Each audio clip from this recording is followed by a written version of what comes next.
Kama tulivyoona ndugu zangu wapendwa, katika masiku haya yaliyotangulia, jambo lililoshughulisha wengi kwa kupitia mitandao ya kijamii ama vyombo vya habari na mazungumzo katika mabaraza na majumba ni swala la lile jumba ambalo kwamba lilikuwa linataka kuanguka na likabomolewa ama kurepuliwa na kuangushwa. Hili asilimia kubwa yetu tumejua habari yake na kulifuatilia katika mji wa Mombasa, na masomo mingi ambayo kwamba tunayapata katika tukio kama hili, na muumini siku zote anachukua somo ama masomo kwa kila jambo ambalo kwamba linampitikia katika maisha yake na analishuhudia kwa macho yake.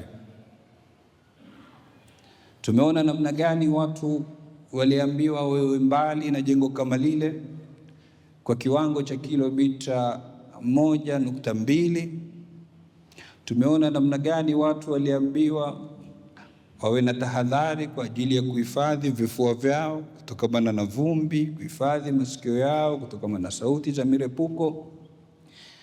Yote haya na mingi ni kwa sababu ya jumba moja linarepuliwa, jumba moja linabomolewa. Kifu kwa wale ndugu zetu walioko katika mji wa Gaza ambao kwamba kila madakika wao wanasikia mirepuko,